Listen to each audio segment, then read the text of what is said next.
تو یہ پانی جو کان سے بہتا ہے یہ نجس اور ناپاک ہے. کان سے جو پانی نکلتا ہے یہ کیا ہے؟ نجس اور ناپاک ہے. اگر کچھ پھوڑا یا پھنسی نہ معلوم ہوتی ہو بس اس کے نکلنے سے وضو ٹوٹ جائے گا.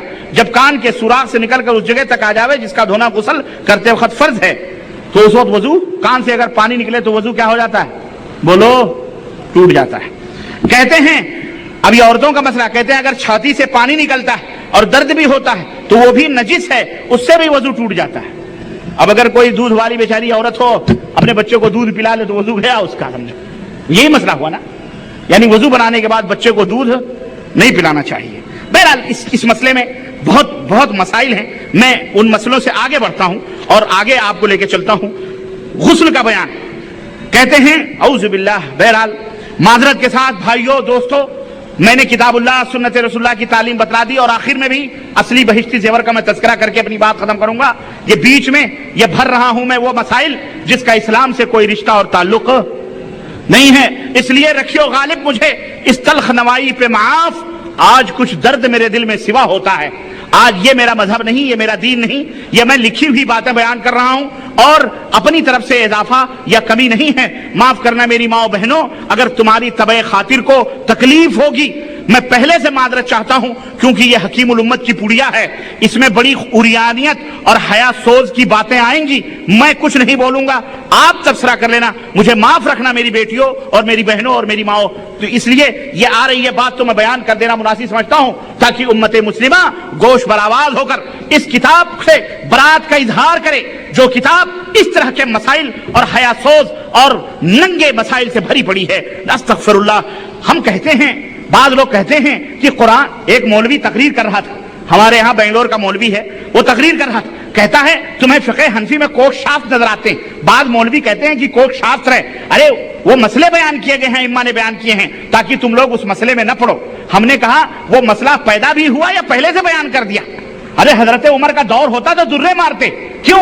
اس لیے کہ حضرت عمر کہتے تھے جب کوئی مسئلہ پیدا ہو تب فتویٰ دیا کرو، مسئلہ بنا کر کے مت دنیا کے اندر پیش کیا کرو. جس طرح وہ برا کرنا جرم ہے اسی طرح برے مسائل بنا کر اس کے اوپر فتویٰ دینا بھی کیا ہے؟ بولو، جرم ہے. جب ہو جائے تب بات ہو تو بات الگ ہے، جب ہوا ہی نہیں تو گویا تم دنیا کو ایک فکر دے رہے ہو، ایک ذہن دے رہے ہو، ایک دماغ دے رہے ہو، یہ بھی کر لو، یہ بھی کر لو، یہ بھی کر لو، یہ بھی ہو جائے، یہ بھی ہوتا ہے، ہو جانا چاہیے. اب نہیں جس کے دماغ میں ہے وہ بھی کر لے. کچھ لوگ ٹھنڈیوں کے زمانے میں ہمارے یہاں آنگنوں میں باہر سالوں میں بیٹھ کر کے کیا کرتے ہیں، وہ انگیٹھی لگا کر آگ تاپتے ہیں. گاؤں اور دیہات کے لوگ، آپ لوگ جانتے ہوں گے، ہم بھی دیہات کے رہنے والے ہیں. آگ تاپتے ہیں 10-15 آدمی بیٹھ کر. تو وہاں پر بیٹھے ہوئے تھے، بیٹھے آگ تاپ رہے تھے. اب آگ وہ بجھ گئی تو دیکھا اس میں بیڑی اڑی بھی پیتے رہتے ہیں بڈھے بیٹھ کر، دھک دھک دھک دھک پیتے.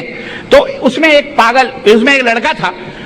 اس لڑکے سے کہا جا بے ماچس لے کے آ جا. کیوں؟ کہا بیڑی پینا ہے، ماچس لے کے آ جا. وہ جا رہا تھا ماچس لانے تو ایک دوسرا بولتا ہے یار وہ پاگل آدمی، اس کو تم نے ماچس لانے کے لیے کہہ دیا کبھی کسی کے چھپر میں آگ نہ لگا دے. تو اس کو کہا دیکھنا بھائی کسی کے چھپر میں آگ نہ لگا دینا، کسی کے چھپر میں آگ نہ لگا دینا. تو وہ جاتے جاتے کیا بولتا، پہلے تو میرے دماغ میں بھی یہ بات نہیں تھی، تو نے مجھے یاد دلا دیا. ہاں ایسا ہوتا ہے، آدمی کے فہم میں بھی وہ بات نہیں ہوتی لیکن آدمی کھود کر بیان کر کے اسے حوصلہ دے دیتا ہے، یاد دلا دیتا ہے. کہا اب تو مجھے یاد آ گیا کس کے چھپر میں آگ لگانی. تو یہ وہی باتیں ہیں بھیا کہ آدمی کو جو قرآن اور حدیث میں ہے. دوسری بات یہ ہے، کہتے ہیں کہ صاحب یہ اور ایک مولوی نے تو اتنی دریدہ دہنی کی، کہتا ہے اگر فقہ حنفی میں ایسی باتیں ہیں تو قرآن میں بھی تو ایسی باتیں نعوذ باللہ موجود ہیں. تو تم قرآن میں منبر پر لکھ کر کے اس کو بیان کرو گے؟ اعوذ باللہ. ہم نے کہا کہاں اس کا مولوی اور کہاں اللہ؟ بولو، کوئی مثلیت ہے، کوئی برابری ہے؟ ارے اللہ شریعت بناتا ہے، اللہ اپنے بندوں کو جانتا ہے، اپنے بندوں کو کس طرح رہنمائی کرنی ہے. لیکن تم کو کس نے شریعت بنانے کا حکم دیا؟ باپ اپنے بچی کو حیض اور نفاس کے مسائل بتائے وہ بات الگ ہوتی ہے، اور چھوٹا سا بیٹا اپنی بہن کو یہ تمام سب مسائل بنائے، اپنے باپ کو بتائے جماع اور مباشرت کے طور اور طریقے. یہ بتاؤ یہ کوئی معقول آدمی اس کو تسلیم کرتا ہے؟ کرے گا کوئی؟ چماٹ کھینچ کے مارے گا کہ نالائق، اتنی سی چھوٹی سی عمر اور اتنی بڑی بڑی باتیں تو کر رہا ہے. ارے اللہ اور کہاں یہ فقیہ، اعوذ باللہ. وہ کہاں اللہ اور کہاں یہ نام نہاد مولوی اپنے آپ کو فقیہ کہنے والے.